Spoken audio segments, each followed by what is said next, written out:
Salam sejahtera bagi kita semua. Kembali lagi dalam renungan harian kita.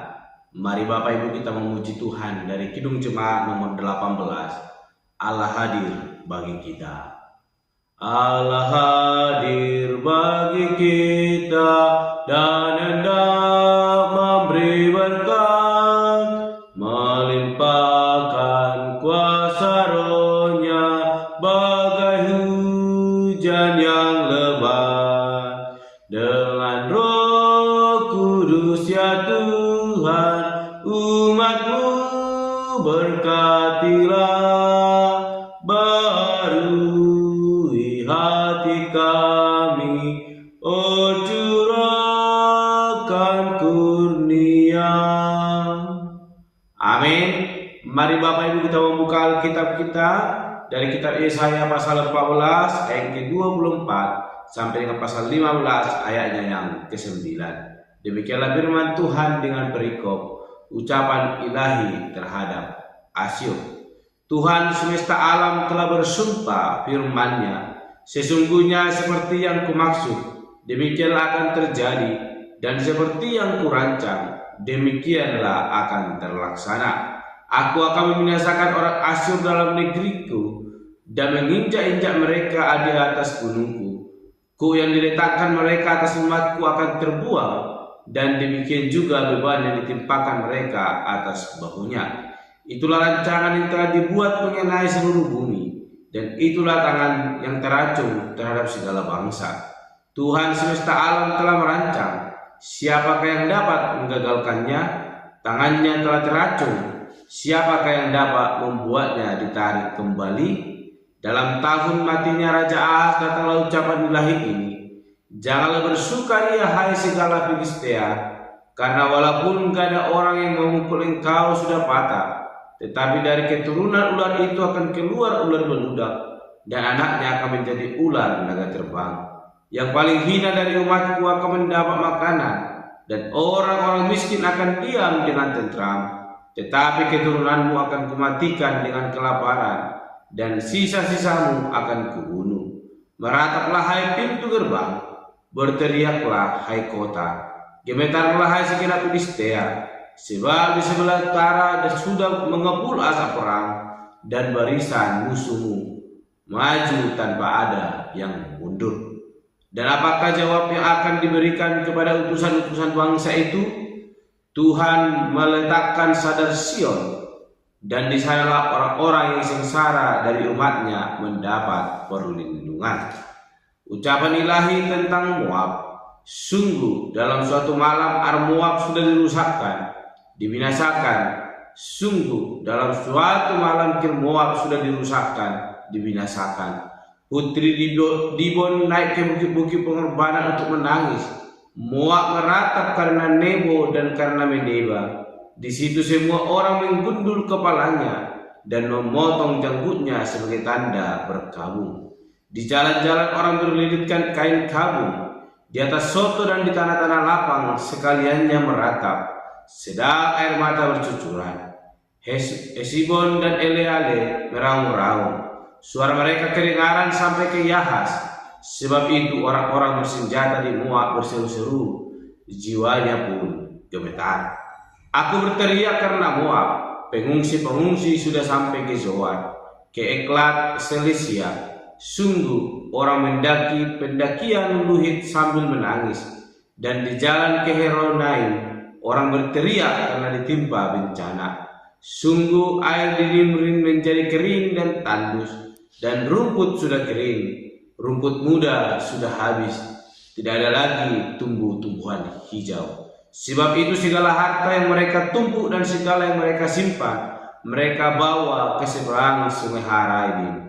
Sungguh teriak itu akan kedengaran di seluruh daerah Moab, ratapnya terdengar sampai ke Eklaim, bahkan sampai ke Ber Elim. Sungguh air Dibon telah penuh dengan darah, tetapi yang menimpa Dibon akan kutambah lagi, yaitu singa akan menerkam orang-orang yang terluput dari Moab dan yang tersisa di tanah itu.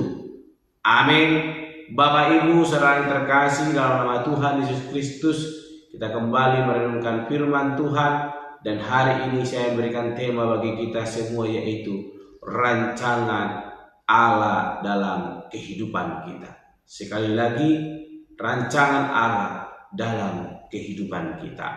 Bapak Ibu saudara yang terkasih dalam nama Tuhan Yesus Kristus, berbicara tentang rancangan Allah, Allah selalu memiliki rancangan yang terindah dalam kehidupan kita. Sekalipun mungkin kita telah menyimpang daripada jalan Allah, tetapi Allah selalu memberikan yang terbaik dalam hidup kita. Namun dibalik dalam setiap perjalanan untuk boleh menikmati anugerah Allah yang boleh disediakan dalam hidup kita, kita perlu melihat dan memahami bahwa rancangan Allah tidak selalu mendatangkan hal-hal yang baik dalam hidup kita. Sekalipun mungkin pada akhirnya rancangan Allah memang selalu adalah yang terbaik dalam hidup kita. Terkadang dalam jalan hidup yang boleh kita lalui, kita sering menyalahkan Allah. Kita mengatakan bahwa rancangannya tidak benar atas hidup kita. Kita berkata kita sudah sungguh-sungguh beribadah kepada Allah. Kita sudah sungguh-sungguh berdoa kepada Allah. Namun hati kita belum sungguh-sungguh tertuju kepada Allah. Dan itulah yang menjadi penghalang bagi kita untuk boleh menikmati kasih karunia Allah dalam hidup kita. Bapak Ibu saudara yang terkasih, firman Tuhan yang hari ini boleh kita renungkan berbicara tentang bagaimana penghukuman Allah boleh terjadi kepada Ahaz, di mana ia telah bersekutu dengan Asyur untuk boleh menjadikan atau mengambil suatu keuntungan untuk boleh berjaya di dalam kepemimpinannya. Tetapi Allah tidak mengindahkan hal demikian, sehingga Allah menunjukkan rancangannya kepada Ahaz, di mana Allah menentang perbuatan itu. Allah menghukum Asyur oleh karena perbuatannya, dan Allah menyatakan bahwa ketika Allah turut campur tangan, maka apapun kekuatan ada di tengah dunia ini, semua itu akan sia-sia ketika Allah boleh turun tangan, boleh ikut campur dalam kehidupan kita. Bapak Ibu saudara terkasih, Allah selalu mendatangkan hal yang terbaik dalam hidup kita. Rancangan Allah dalam hidup kita adalah rancangan yang terindah. Kasih-Nya tidak akan pernah berkesudahan dalam hidup kita, selalu baru setiap hari, dan kasih-Nya selalu mendatangkan hal yang baik dalam hidup kita. Namun ketika kita memiliki rancangan untuk boleh bersekutu dengan hal-hal yang tidak benar, Allah akan memiliki rancangan dalam hidup kita. Ia akan menolak segala rancangan itu.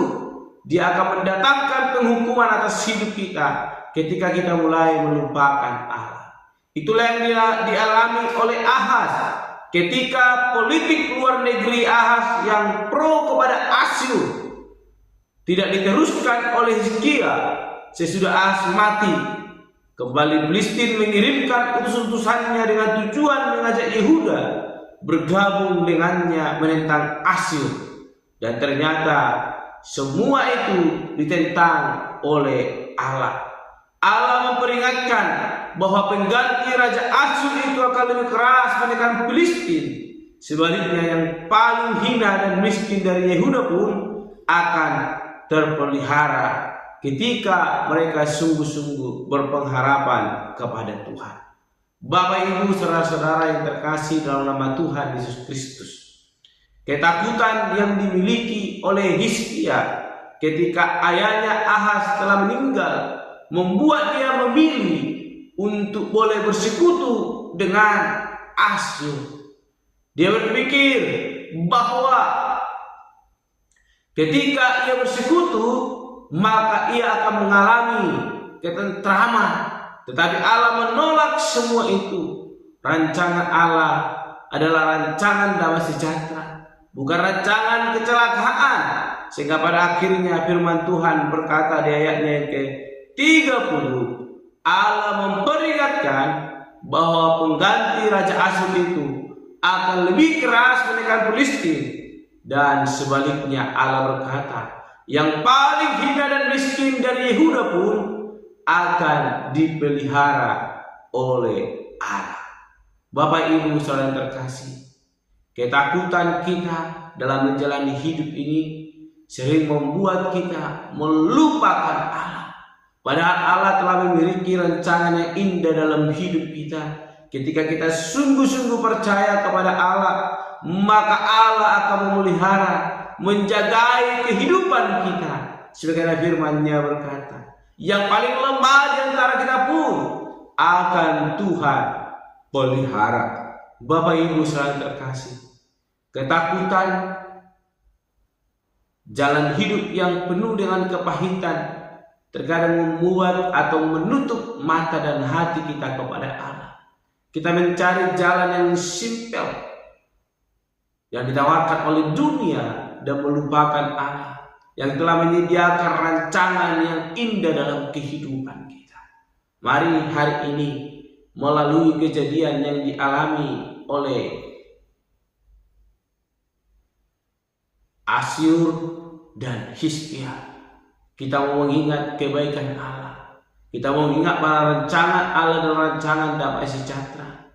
Ketika kita mau ikut rencana Tuhan, maka rancangan yang indah akan dinyatakan dalam hidup kita.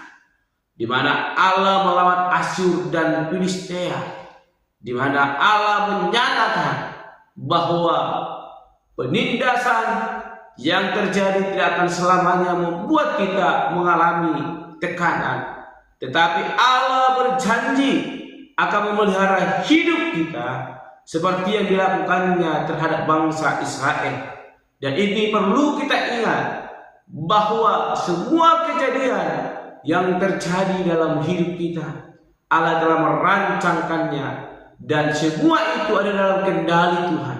Dan ketika kita mau taat dan setia kepada Allah, rancangan Allah adalah rancangan damai sejahtera, dan Allah akan menyatakan itu dalam kehidupan kita, dan kita akan menikmati anugerah Allah yang akan terus dinyatakan dalam kehidupan kita, yang akan membuat kita semakin takjub di mana pemeliharaan Tuhan akan selalu tersedia setiap waktu dalam hidup kita ketika kita mau setia di hadapan Allah.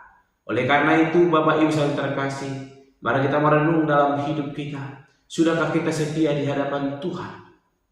Jangan pernah meragukan rancangan Allah dalam hidup kita. Rancangan Allah adalah rancangan damai sejahtera yang akan membuat kita takjub dan menikmati kasih karunia-Nya di sepanjang kehidupan kita. Amin. Mari kita berdoa. Bapa Surgawi, kami kembali bersyukur untuk firman Tuhan yang boleh kami renungkan hari ini, yang mengingatkan kami untuk tetap setia di hadapan Tuhan, sebab kami percaya rancangan Allah adalah rancangan damai sejahtera yang akan Tuhan nyatakan selalu dalam hidup kami. Oleh karena itu Tuhan, kami mau hilangkan keraguan dalam diri kami untuk tak percaya kepada Tuhan, dan kami tetap menyerahkan hidup kami sepenuhnya kepada Tuhan Allah, sehingga kasih-Mu boleh Tuhan nyatakan dalam hidup kami dalam setiap hari-hari yang boleh kami lalui. Terpuji termulia Engkau Bapa. Di dalam nama Tuhan Yesus Kristus kami berdoa dan menuntut renungan pada hari ini. Haleluya. Amin. Shalom Bapak Ibu. Tuhan Yesus memberkati.